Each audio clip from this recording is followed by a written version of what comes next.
Sorry to interrupt your wonderful conversation. I'm Rod Oram, and for those of you who weren't here yesterday, from Aotearoa, New Zealand, and here with our wonderful delegation from our province, our Anglican province, with our great colleagues from the Diocese of Polynesia. It's my great pleasure now to introduce our next speaker, Elisabeth Holland, and to talk about the way the Pacific played a very important role in bringing people together and ideas together for the Paris climate COP in 2050, and some of the things that have flowed from that. And Elisabeth brings a big background currently and in recent years from the University of the South Pacific, and they're wonderfully bringing people together with on these climate change issues. She's a very distinguished geoscience scientist with a career in the US, for example, at the National Center for Atmospheric Research in Boulder, Colorado, before coming to the Pacific, and has been one of the authors on at least 4, I think, of the 5 climate assessments by the Intergovernmental Panel on Climate Change, and indeed with many other climate scientists, one of the co-recipients of the 2007 Nobel Peace Prize for the contributions that the IPCC's made on climate change issues.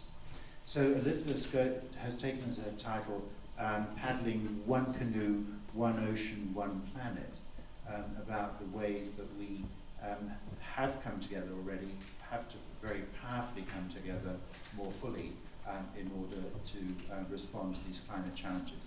So a very warm welcome, please, for Elisabeth. Thanks very much.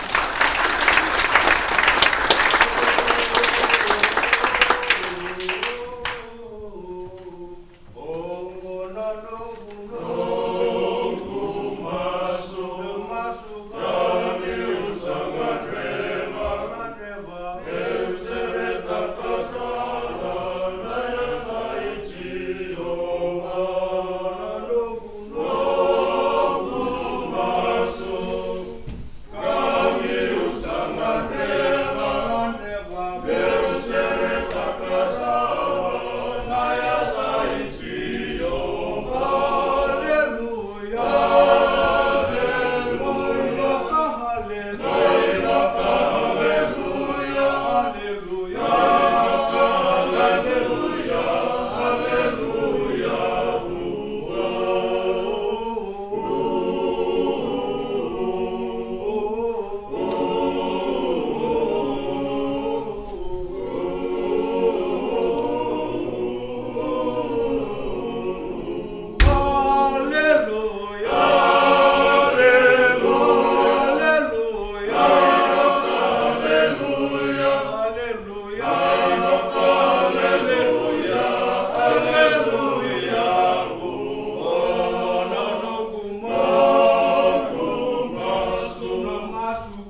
was sent here to the sacred land of my ancestors, because my ancestors were signatories of Magna Carta.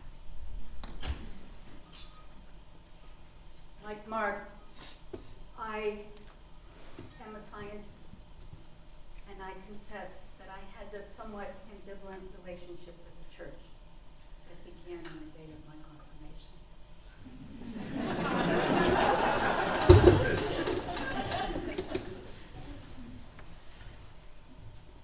On the day of my confirmation, I was molested by my great uncle.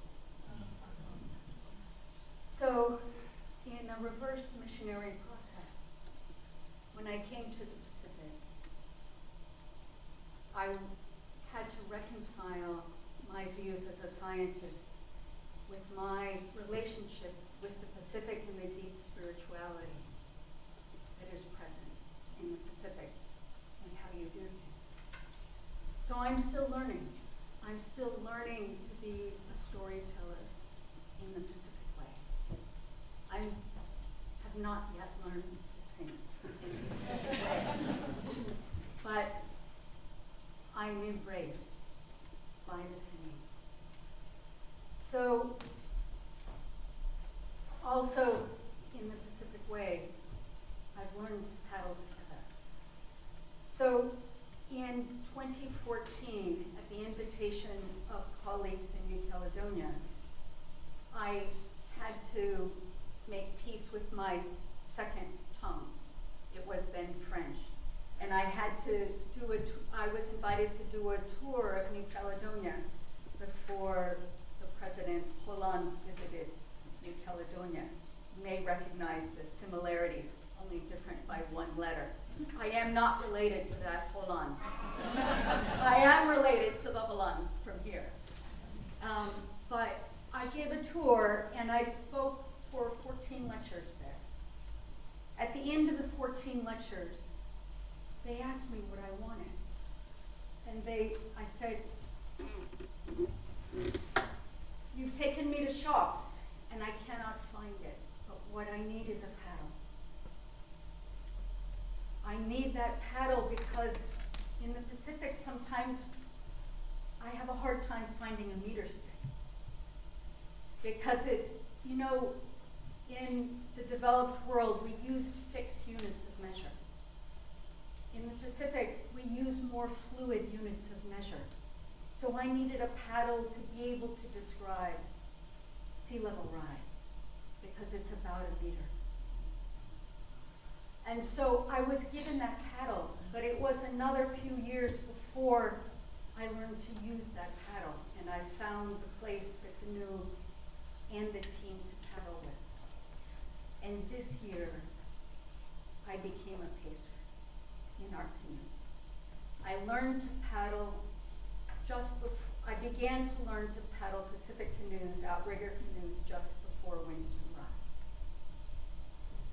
So with Winston, I joined the Islander paddling team, and they still teach me every day.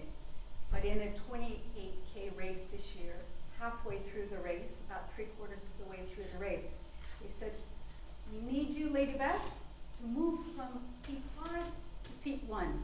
It was said a little bit differently than that. They said, 5, go to 1. So I went to 1, and it was the first time I had ever paced in a canoe, really. And so we finished the race. And as I came here, because I'm not yet as secure in my relationship with the ocean as my Polynesian colleagues, I had to go for a paddle.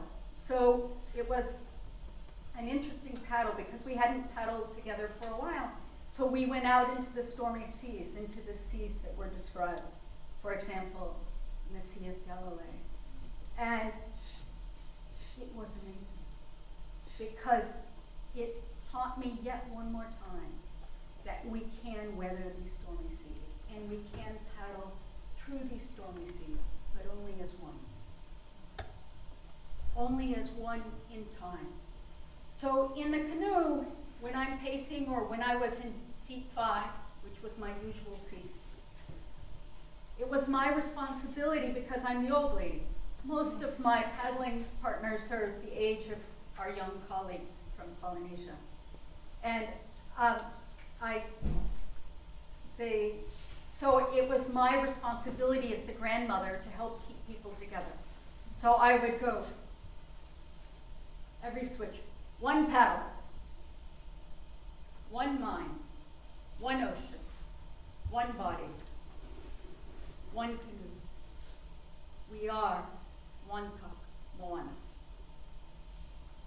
So with that word from a grandmother, I would like to give the floor back to the youth, because when I struggle in my stormy seas, it is the youth and the wisdom and the energy that comes from the youth that carries us forward.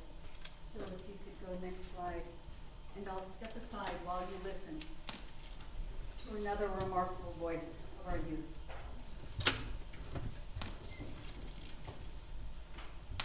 Our next speaker was selected from more than 500 candidates to represent the voice of civil society.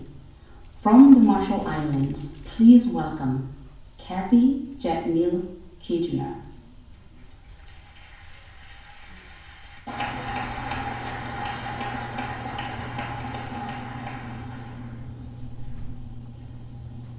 Yahweh Gomode. My family and I have traveled a long way to be here today, all the way from the Marshall Islands. The Marshall Islands encompasses more than 2 million square kilometers of ocean, and so it makes sense that our culture is one of voyaging and navigation. One of our most beloved legends features a canoe race between 10 brothers. Their mother, holding a heavy bundle, begged each of her sons for a ride on their canoe. But only the youngest listened and took her along for the ride, not knowing that his mother was carrying the first sail. With the sail, he won the race and became chief. The moral of the story is to honor your mother and the challenges life brings. Climate change is a challenge that few want to take on, but the price of inaction is so high. Those of us from Oceania are already experiencing it firsthand. We've seen waves crashing into our homes and our breadfruit trees wither from the salt and drought. We look at our children and wonder how they will know themselves or their culture should we lose our islands. Climate change affects not only us islanders, it threatens the entire world. To tackle it, we need a radical change of course. This isn't easy, I know. It means ending carbon pollution within my lifetime. It means supporting those of us most affected to prepare for unavoidable climate impacts. And it means taking responsibility for irreversible loss and damage caused by greenhouse gas emissions. The people who support this movement are Indigenous mothers like me, families like mine, and millions more, standing up for the changes needed and working to make them happen. I ask world leaders to take us all along on your ride. We won't slow you down. We'll help you win the most important race of all, the race to save humanity. I would now like to share with you a poem that I have written for my daughter, Matefele Beno.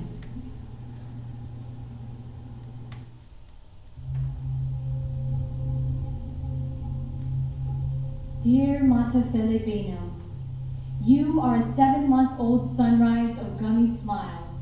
You are bald as an egg and bald as a Buddha. You are thighs that are thunder, shrieks that are lightning, so excited for bananas, hugs, and our morning walks along the lagoon. Dear Matefele Beno, I want to tell you about that lagoon, that lazy lounging lagoon, lounging against the sunrise. Men say that one day that lagoon will devour you. They say it will gnaw at the shoreline, chew at the roots of your breadfruit trees, gulp down rows of seawalls, and crunch through your island's shattered bones. They say you, your daughter, and your granddaughter too, will wander, rootless, with only a passport to call home. Dear Matefele Beno, don't cry.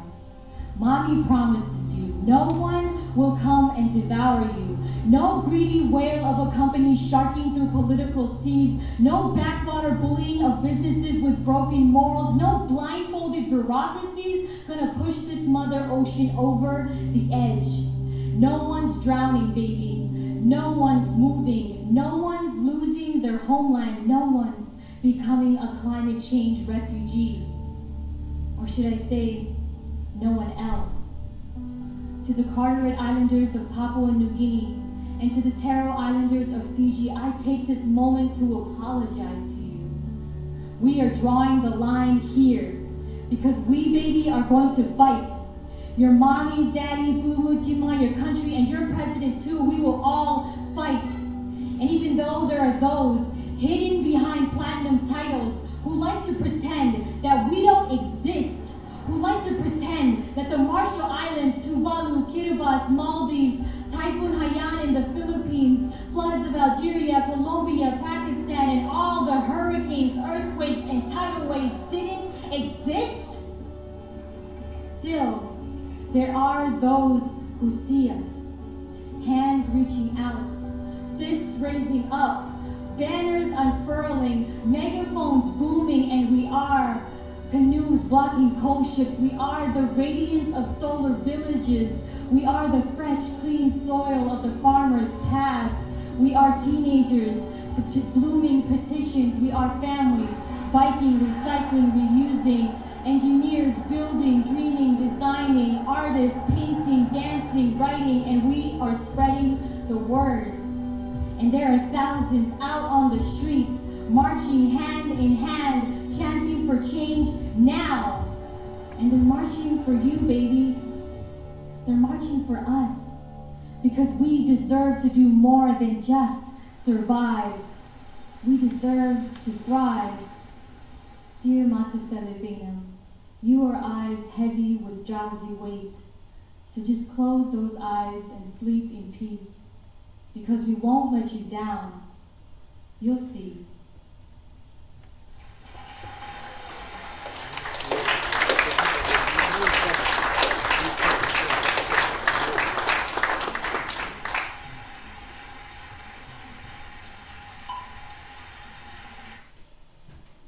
So Kathy is our Greta Thunberg for the Pacific.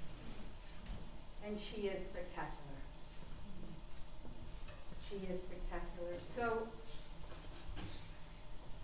this is just one example of how we began our voyage to Paris. So the Pacific asked me, the Pacific leaders asked me and asked us as scientists to come together, to stand with them, so that as we entered the Paris negotiation and as we entered the years leading to Paris, as we went to Doha, as we went to Warsaw to negotiate loss and damage, as we went to Lima to stand firm on 1.5, and as we went to Paris, began with the voice of our youth, like Kathy Jetnall-Kirchner. And as you can see, I have the privilege of working in the Pacific at an almost unique entity, a regional university. So through this regional university and through the funding of the EU, we've been able to work in Timor, in Palau, in Federated States of Micronesia, in Papua New Guinea, in the Solomon Islands, in Nauru, in the Republic of the Marshall Islands, in Tuvalu, in Vanuatu, in Fiji, in Tonga, in Niue, in Samoa, in Kiribati, and the Cook Islands. As our young people said yesterday, it's a vast space. It's populated by a tremendous diversity, a diversity of languages, of almost 1,000 languages. And we're faced with tremendous change. So as a scientist participating, next slide please, in the IPCC process, as you heard, I've been an author of 4 of the 5 reports. We as scientists sometimes fail. we sometimes fail because of our conservatism. So in the fifth assessment report, which are the results shown here, we see sea level rise projections that are 60% higher than the fourth assessment report. Sometimes we as a scientific community are pushed hard by the denialist community because we have to seem credible. So the UNFCCC process and the IPCC process are separate. They're parallel processes. They do not necessarily inform one another. It was the Alliance of Small Island States that helped lead the way for science to inform the UNFCCC processes. It didn't happen. We negotiated in Lima. We negotiated in Warsaw. We negotiated again in Paris. And we stood together, we sat together, no matter how hard we were pushed by the fossil fuel countries. We still stood together. And so it was on Saturday night after the first week of negotiations that one of ours, Amena Yavoli, the chair of the subsidiary body for implementation, dabbled science into informing the Paris Agreement. And the results you see. So what we saw in the fifth assessment report was that we're looking at a meter of sea level rise over pre-industrial conditions. No matter which scenario you look at, the rate of sea level rise will increase. Next slide, please. But there's been some analyses that have come out since then. As a scientific community, we may have been too conservative on the processes and estimating the processes that may accelerate the melting of the ice sheets. So the latest results suggest that the end of 2100, we could be facing as much as 2 or 3 meters of sea level rise. In fact, California, bless you, is using 2 or 3 meters of sea level rise for their planning now. So in my focus on paddles, this is what 3 meters of sea level rise may look like. This is my paddling team. And this is what 3 meters, this is what 20 centimeters of sea level rise, how much we've experienced to date, begins to look like. So in the Pacific, there is only one country that has said that they will accept the refugees from the other low-lying countries, and that is Fiji. And thank you, Fiji, for your leadership. Next slide, please. So what we see in the Pacific as well is for the Solomon Islands, we're looking at rates of sea level rise because it sits in the Western Pacific warm pool that are 2 or 3 times that in the rest of the globe. So this is an update analysis that will be published next month. Next slide, please. But one of the tensions that we're finding in the IPCC, one of the things that I will have to go home tonight to look at is how we represent science in the IPCC and how we represent the Pacific voices for science in the IPCC. So in the fifth assessment report, one of the things that they looked at was what is the chance of inundation? And if you look at these specific islands for the projections, and this is for a relatively conservative projection, in the middle, we're looking at a 1,000-fold increase in the frequency of inundation. So it is that frequency of inundation that will compromise the livability, the habitability of our islands. Next slide, please. So how do we use that science to inform our decisions? So these are the basic elements of the science that we're faced with. So the latest science by the colleagues that are funded by the US military suggests that some of our coral atolls in the Pacific will become uninhabitable as soon as 2030.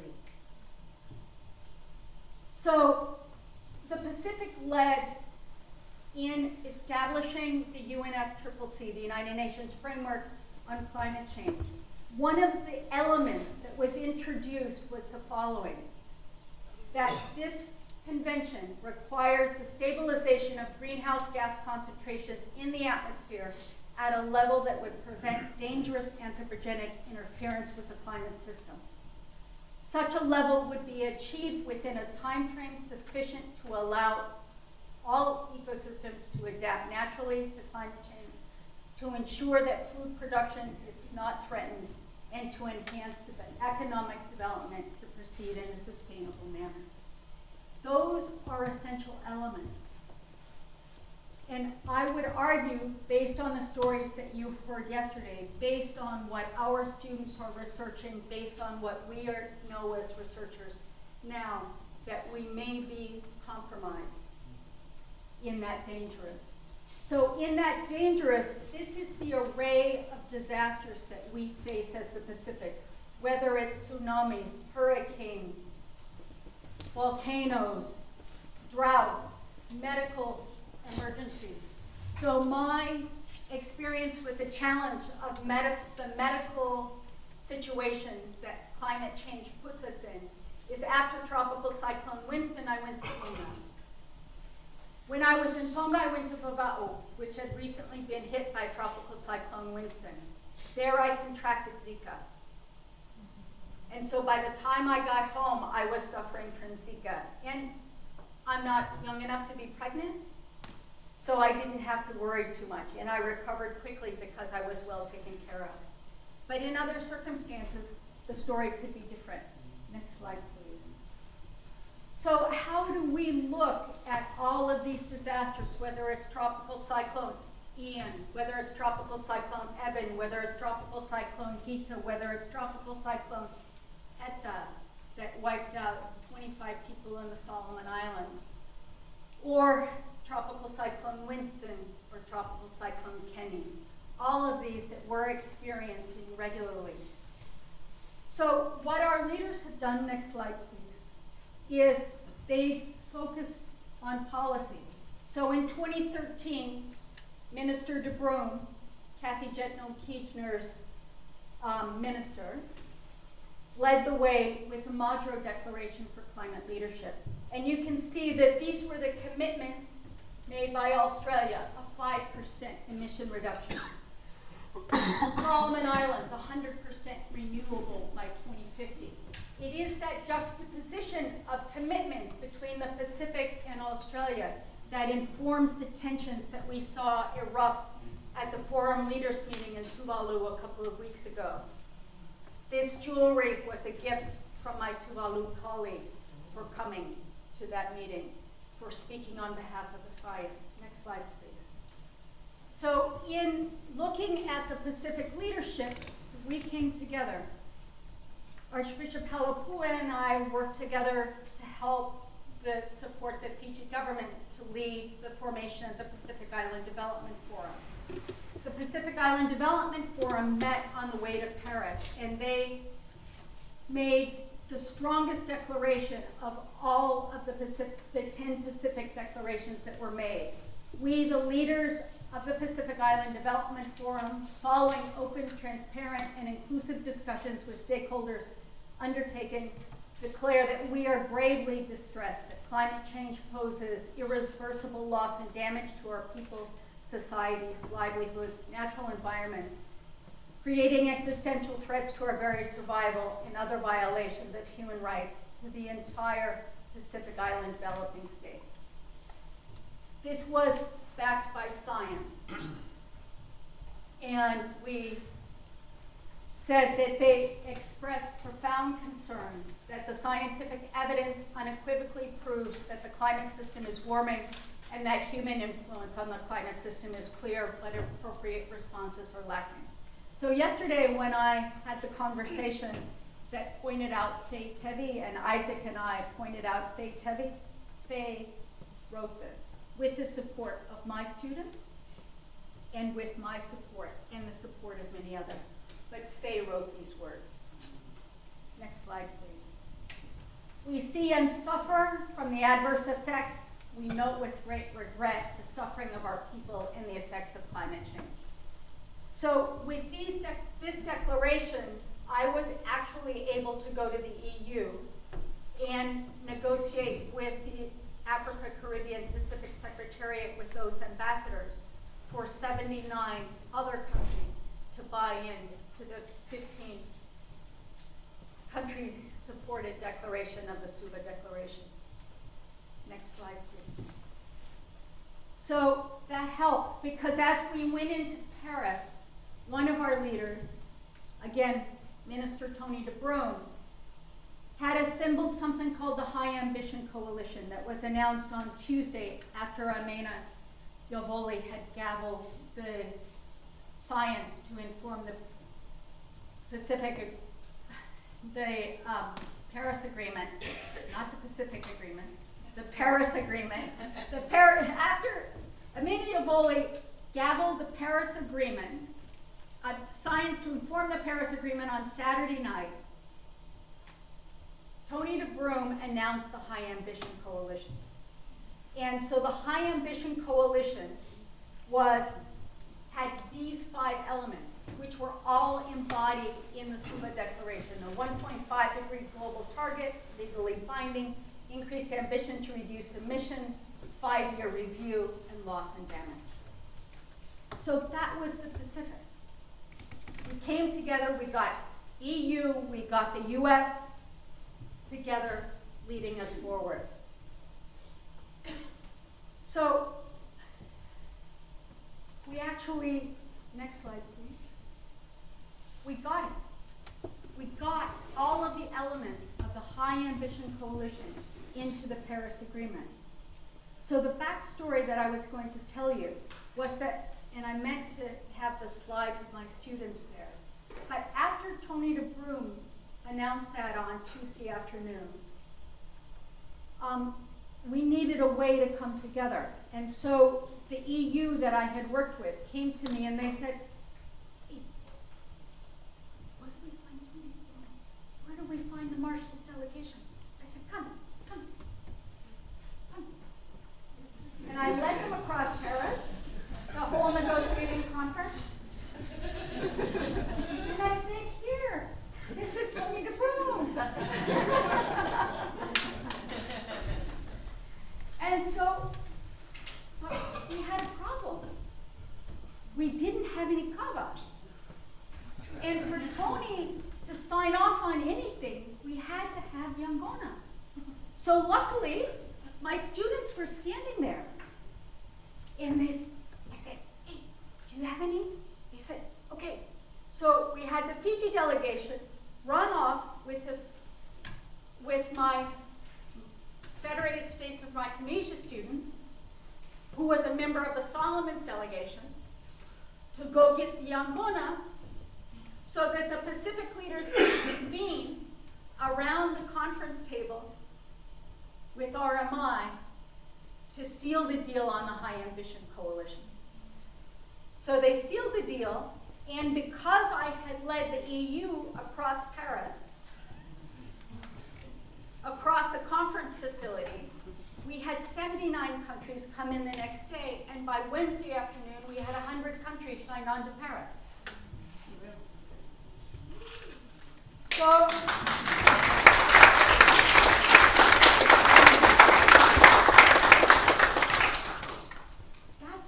that was the backstory. There are many other stories, but that's what we were able to do. Next slide, please. By paddling in one canoe. So we were able to paddle in one canoe, and immediately, so in Fiji, we ratified the Paris Agreement in January. In February, Tropical Cyclone Winston arrived. In October, November, there were these interesting negotiations that were going on that suggested that Fiji in Morocco might become the president of the next COP. So Fiji became the president of the next COP, and our Fiji Prime Minister said, we're all in the same canoe. So in keeping with the message that you heard from the moment that we first started, we work as a collective to protect our ocean and our planet. So the major accomplishments of we are all in the same canoe. We now have an oceans pathway in the United Nations Framework Convention on Climate Change. At the next COP, which will be in Chile, oceans will be at the center of the discussion. We got hooks in research and systematic observations, the same place we got the hook for 1.5. We snuck the 1.5 text in a small room in the back of Bonn, and there were 5 people in the room, and we had an Indian professor who didn't quite know what he was doing, thank goodness. Because he signed on to 1.5, so the minute we got 1.5 in the text, that's how we got it into the final document. We got a gender platform, we got an indigenous peoples platform, we had the Talanoa facilitative dialogue supported by last year's IPCC special report on 1.5. We had the global stocktake for 2023 to be supported by the IPCC reports, and we had loss and damage still a lot. In addition, that same year, Fiji was the president of the UN, and they hosted the first United Nations Ocean Conference. We are mobilized by a strong conviction that our ocean is critical to our shared future and common humanity in all its diversity. As leaders and representatives of our government, we are determined to act decisively and urgently, convinced that our collective action will make a meaningful difference to our people, our planet, and our prosperity. These are aspirational words like you all may use in the ministry every day, but this is what we're aspiring to as stewards of the Pacific Ocean. So when we talk about where we are, remember that we also had an ask by the Pacific, which was a special report on 1.5. So I'm just trying to orient you, next slide please, to where we are with regard to 1.5. So in another failure of the scientific community, when we wrote the AR5, we didn't even explore 1.5 because these were the scenarios laid out for the 5th assessment report. This is the ostensible 2-degree scenario. Under this scenario, we only have a 66% chance of hitting 2 degrees. So 1.5 wasn't even explored because we as a scientific community wanted to explore things that we thought were meaningful, that we thought were likely scenarios. So we missed the boat. So the NDC discussion that we've talked about sits somewhere in here, ending up at 3 degrees. So that's where we were when the Pacific pushed for evaluation of the 1.5 special report. Next slide, please. So we got it. We got an IPCC special report on 1.5 degrees. So the fight to get that report in the IPCC was an interesting fight because they tried to derail it again because, again, the political process, this was the first time the politics had ever asked the scientists for a report. So, but we got it. But in the IPCC process, we had to fight again. So, and there were 20 different requests for special reports. But we prioritized this one. We got it. The results of 1.5 were published last year. Next slide, please. And are summarized here. So in the 1.5 report, what we were able to look at was the impact of 1.5 on warm water corals, mangroves, small-scale low-latitude fisheries, Arctic, terrestrial ecosystems, coastal flooding, fluvial flooding, crop yields, tourism, and heat-related morbidity and mortality. So what we see in these blue circles are reasons for concern at 1.5 degrees. So in all of these different dimensions analyzed, except for the Arctic region, and one could argue for the Arctic region impacting the others, there's a Pacific reason for concern.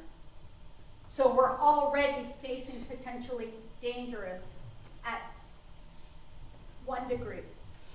We've got shades of dangerous in fisheries. We've got shades of danger in coastal flooding. We've got shades of danger for the Arctic region. Next slide, please. So I know that this can be complicated and that science can be complicated and it can be hard to remember what the details are. That's my job. But we can translate it into memorable text. So the memorable text that is the message of the 1.5 degree report is every half a degree matters. So our conservatism as a scientific community sold us short. We needed to explore what happened in that half a degree between what the Pacific wanted, what Tuvalu demanded in Copenhagen, and what we got in Cancun at 2 degrees. So every half a degree matters. Every year matters. So every year we delay action matters. Because by 2020, we're in 2019. By 2020, we have to be taking strong, active measures to decarbonize. That's how we're gonna get there. Every year we delay, we grow the problem even bigger. The more we delay, the more overshoot we're gonna have, and the harder it is gonna be to draw the carbon back out of the atmosphere, back out of the oceans, and solve the problem. Every choice matters. So every time we decide to avoid coal, every time we decide to make sure to turn and support people who are working in the coal industry, every time we decide to not buy a car like me. I'm a little bit lazy, so I just have a bike and feet right now. But I fly far too much on airplanes. But in every one of our lives, we have choices. How do we make those choices? How do we do what Mark suggested yesterday and dig into the finances of our investments? How do we make sure that we're investing in a sustainable future? How do we make sure that our choices actually carry through? How do we use our critical thinking skills as scientists that can be overly critical sometimes, but how do we harness them for good? How do we make these choices that give us a sustainable planet and a sustainable ocean? Next slide, please. So, I didn't have the privilege of being an author on 1.5. My dear colleague Morgan Y. Rue was. I have the privilege of being an author on the special report on oceans and cryosphere and a changing climate. We're not supposed to reveal the results until after the meeting in September. But I can tell you that one of the things that will come out is that we're looking at elevating indigenous knowledge so that it works together with Western scientific knowledge to inform what our choices should be and how we should be moving forward.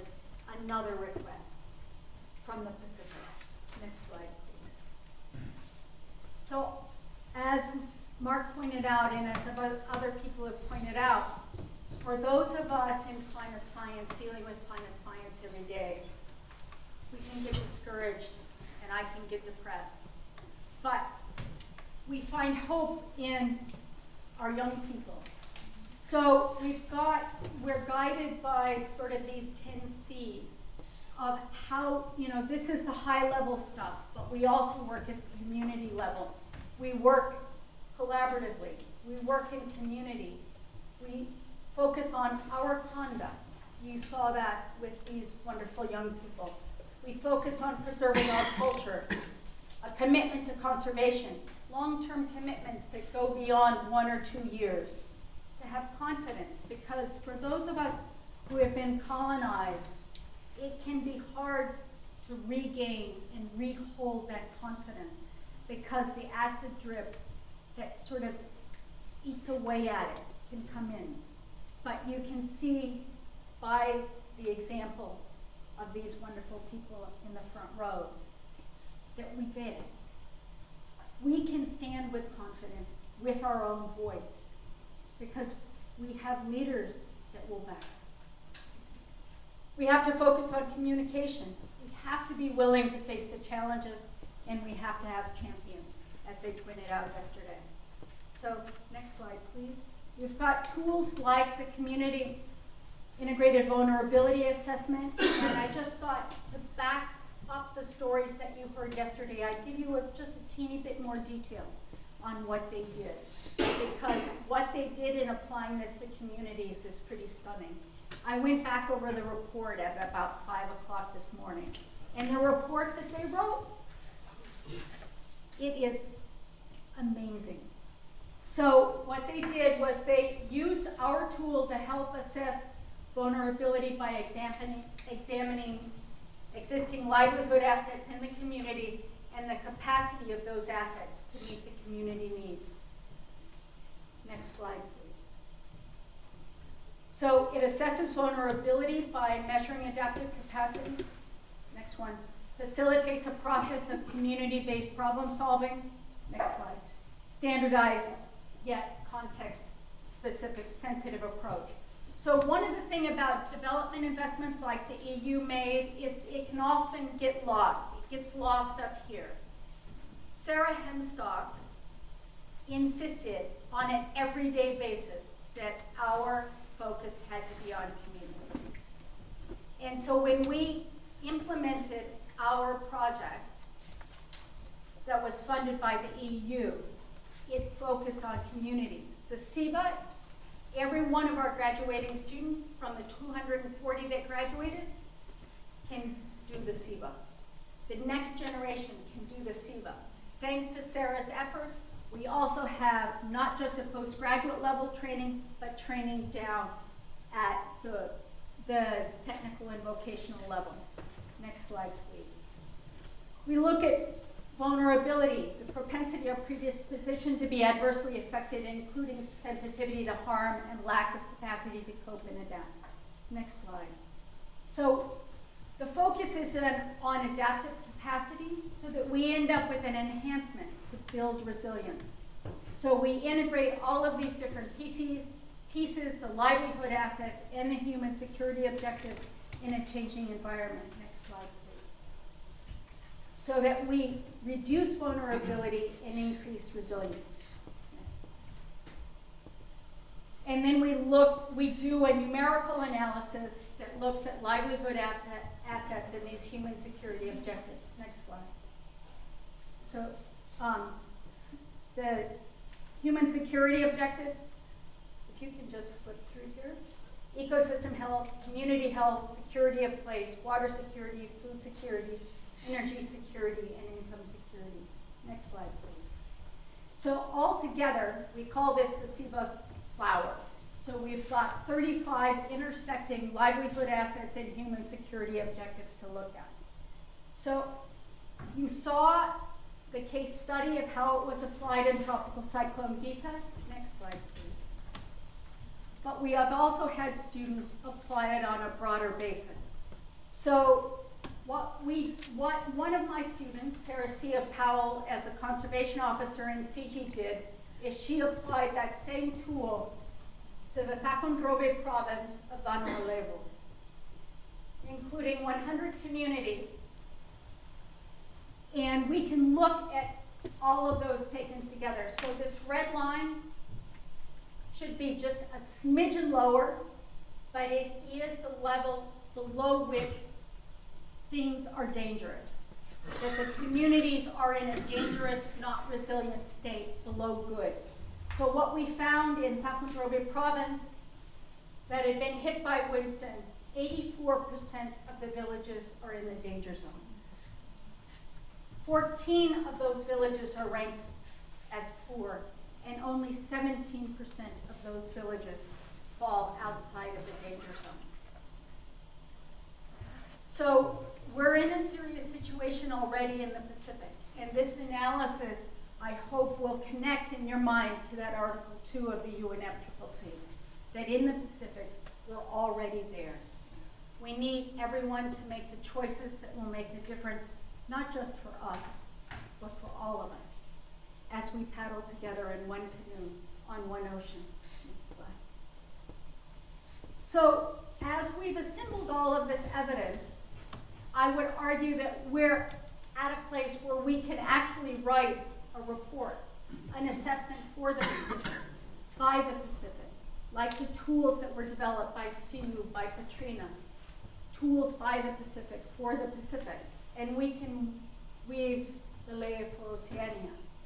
So as I described the Uto that Archbishop Halapua, as I have the photos of the Uto Nialo that Archbishop Halapua was on, you see it's never shown with a sail. It's never shown with the 3 sails that were described yesterday by Mana, because we still have to weave that sail. We still have to come together to weave that sail. And just as a reminder of some of the complications, we had named it Weaving the Layer for Oceania, but that biases us towards Tonga. So what should be showing here is the flags of each of our countries, but somehow that escaped and flew away as we copied it over. As an example, some of the complications we have to face to all come together is these are all of the words for sail. So I'm afraid we're going to have to change this to Weaving the Sail for Oceania and make a note that we have all of these different words for sail in the Pacific. Each country has a different language, a different way of saying it, but it underscores the importance of sail. Next slide, please. So with this, I just want to end by saying that the ocean was given to us by our ancestors to manage, so that we could pass it on to our children and future generations. It is our common responsibility and moral obligation for us. So then I'm talking about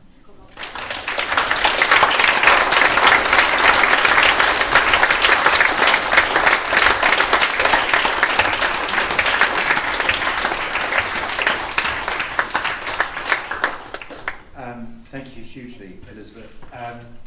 There's so many extraordinarily rich thoughts and inspirations in the story, but it's the way that 5 people, including an Indian who wasn't quite sure what he was signing, could have got 1.5 degrees into the text. Because when that special report came out last October, that did very significantly change the whole discussion on climate. I thought there was quite a tectonic shift in how people around the world responded, and we see that with school strike and the like. I'm sure you never imagined when you were sitting in that room in Paris that the implication would be so huge. just thank goodness for absent-minded professors. But also this extraordinary thing about the Pacific, that incredible focus and concentration on people in community, and how the power of that has built through all this work over the last 4 or 5 years to the point of having real global impact. Because so much of what happens internationally feels horribly top-down from a climate point of view. So I think the Pacific story in this is an immensely powerful one about people rising up. One last thing, I was just so struck by the story that Kathy told at the United Nations about the 10 canoes, and it was the youngest son that took his mother, and in there was the sail, this new thing. And yet you're using the word sail in that Pacific climate assessment. So it seems to me that what you're working on is actually very powerful new ways of working. Just as that mother invented a sail, I think you're all inventing a very different kind of sail that will propel not just the Pacific, but humankind far faster, as we have to be, and together on this journey. So those are just some of the wonderful things that came through for me. So I'm emotional too about this. That came through for me. So we've got wonderful time for questions. We've got, well, not enough, 15 minutes. Let me run around, be a microphone carrier, so we can make sure that everybody hears the question. And the first one is here. Thank you. Thanks, Beth, for that very insightful talk about particularly about the micro-politics of climate change conferences and what went on with the Polynesian delegation trying to push all of that through. I want to talk about a related point about your ideas and feelings about geoengineering as a political solution to climate change. Particularly the more solar radiation management, not so much carbon removal, because a lot of academics have come out and said negotiations are failing as they are. We're not mitigating quick enough, and there is scientific evidence to show that. So I just wondered what you thought about politicians starting to talk about geoengineering since the 2008 Water Society report on geoengineering. So, Andrew, we're already geoengineering the planet. If one were to do geoengineering to maximize carbon uptake, we're already there. We've increased atmospheric CO2 to increase plant productivity. We've increased nitrogen deposition around the world. We're delivering more nitrogen from our rivers to the oceans. This is a monumental geoengineering experiment. If in the 50s I were to have designed something that would have attempted to maximize carbon uptake, we did all of the elements of it. I don't know what we're missing. We're already running out of phosphorus, so we couldn't have gone there. I'm thinking about particularly putting sulfur dioxide into the atmosphere. Yeah, Because it's a cheap way of actually, people are saying it's a cheap way of solving the crisis, but there are a lot of moral, political, cultural implications with that, with actually doing that. So Paul Crutzen is a dear friend and a colleague. So Paul Crutzen was one of the first to explore this. Paul Crutzen is also a very creative man, and he was the one of the ones that helped describe the ozone hole. His was just a thought experiment. He was exploring it as a scientist needs to explore new things. But pouring more sulfur dioxide in the stratosphere just doesn't seem like a very good idea to me. We've already decided not to fly high altitude aircraft because of its impact on the ozone hole. We don't fly the Concorde anymore for good reason. The next generations of aircraft are not flying for good reason. For some of the same reasons that would come up if we put sulfur dioxide in the stratosphere. So as a scientist, I have to recognize the limitations of science. And I think we're there. I don't think we should be doing that. I think we should be looking at other. Thinking about it. That's the issue. Yeah, but it's like, there's scientists that are involved in climate denialism too. And so we need people to explore innovative ideas. But we don't have to give every one of those ideas the same credibility. So if there's a really safe way to do it, we should go there, but I'm not convinced. We thought iron fertilization was going to be a good idea too. And look where we are with that. We thought nuclear bombs were going to be a good idea, and that the Pacific is still standing with scientists after 68 tests in Bikini Atoll. The problem is the politicians are fiddling while they birds. This is what I think. And even we're toying with the idea politically, because they're talking about it. I think they should stand with the Pacific. no more fossil fuel subsidies. I think they should stand with the Pacific and be willing to move off of coal. I think they should stand with the Pacific in a moratorium on all new coal-fired power plants. Because the only time we had 3 successive years of capping emissions was when the Chinese said no more new coal-fired power plants. Next. Sorry. No, it's fine. No, it's fine. It is an interesting discussion, and I mean, to start with, kudos for working through the politics and getting, the proposals through. So well done on that. It's quite impressive to hear. As you have alluded to, the politics surrounding climate change are ridiculously complicated, and of course there are many economies and many states in the world whose economies are dependent on their exports of fossil fuels and exports of minerals that require fossil fuels to extract from the earth. So in trying to reduce the use of fossil fuels, how will the economies of these states be taken into account so that they have either alternative sources of income or alternative uses for these exports that they are dependent on, so that you don't have economic collapses like we saw in Venezuela recently? So I couldn't agree more. I have been convinced for quite some time that we need to be thinking about how that transition will work, how we provide the social support for that transition that will be needed, because we live on a planet that's peppered with ghost towns. What happens to all of those fossil fuel facilities? What happens to the waste from those fossil fuel facilities?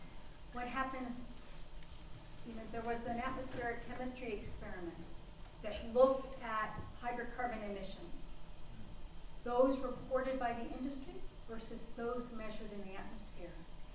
It was a 20-fold difference between the estimates. This is not something we can trust industry with, but this is an area where we may need partnership with the churches, because the only successful relocations that have been done in the Pacific so far, and some of those were not entirely successful, but the only successful relocations have been done in partnership with the church. So does that take into account like employment gaps, for example? So when like hydrocarbon power stations are shut down or mining zones are shut down because they're not environmentally friendly, how will those people who used to work there and gain an income from those places be re-employed and reallocated their jobs so that they can survive and support their own families? Well, I think that's a question for the UK. Because there's been a tremendous amount of work done here on the shifting away from coal. Can we take the lessons learned from the UK and apply them? I hope not, because the lessons haven't been successful. So a lot of the old mining communities have still got up to 40% unemployment rates, and up to 60% of people in those communities are not productive, as in they don't have jobs or they're on pension benefits or whatever. Figures have been manipulated by changing how those people are counted as regards to unemployment, but it's generally those communities are still very poor and haven't regenerated. So, just an observation, and I was going to make this after Mark's presentation. And this is as much a self-reflection and self-criticism as anything else. We're all great storytellers, and narrative is a wonderful way of convincing and moving people in the direction that we hope to go. And maybe this is something we need to sort of consider as this meeting and this conversation hopefully develops. But we need leadership. And just starting a new project in the Ganga in India, funded by GSRF, looking at antibiotic resistance, travelling in a taxi through Kolkata, and realising terms of what I was trying to do, to go and find a sample site to try and understand the impacts of antibiotic resistance, I was deluged by humanity. 2.5 billion Chinese and Indian people on the planet. And as I can see and as I know, Pacific is at the front line in terms of global climate change impacts. But unless we actually get leadership, wonderful in terms of we have a teenage young lady from Sweden going to America. But surely there are adults on the planet that should take responsibility for doing that. So, and I don't have an answer, this is a rhetorical question, is that we need to set out a very clear place-based roadmap globally. And I think, Elisabeth, you've done this remarkably well in terms of Polynesia. But as I understand, there are, 10 million people in that area. Whereas globally, that is, I choose the word badly, insignificant. Clearly not insignificant to those 10 million people. But in terms of moving us forward as a planet, it's the Putins, it's the Trumps, it's the Jinpings, the Modis, that we've got to change. And as I said yesterday, and I watched the collective room sag into their seats when I said it's too late for sustainability. I wasn't being facetious. I mean, I had long discussions afterwards. But we have to act now. And as a scientist like yourself, who's been working on climate change impacts for 40 years, I do find it rather perverse of someone, as I said yesterday, shocking a number of people who's never voted, not a person of faith. I realise in my retirement years I might have to become a politician, telling my stories, but actually telling the stories to the people in China, in India, in the US, where in terms of nudging the planet, that's what's going to really count. And not to dismiss anything what we're doing here. And I think it's a wonderful start, but we need to think very, very carefully indeed as how we make those interventions at that level.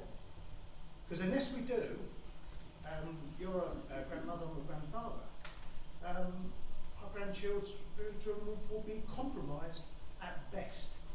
And at worst, we will have a global migration crisis. I foresee 200 million climate refugees. 200 million climate refugees. We will be building walls around the planet. I see the global north in terms of the Royal Navy patrolling the English Channel, not in terms of some sort of phony war with the EU or whatever, but actually in terms of preventing climate refugees moving across the planet. So that is the last point, and we are so risk adverse in terms of scientists. We're so risk adverse in terms of academics. We're starting a new climate commission in Lincoln, and I was told I was being too political. There are going to be 3,000 new houses built on a floodplain just up the road. We shouldn't be doing that, but because I tend to be, in a nice way, gently disruptive, I say, well, actually we should say we shouldn't do that. But what about the economy? So we lose the big picture. So I'll shut up. Yes, I think the role of the Pacific is to lead by example. So if you don't mind, I'd like my Polynesian colleagues to help us in with the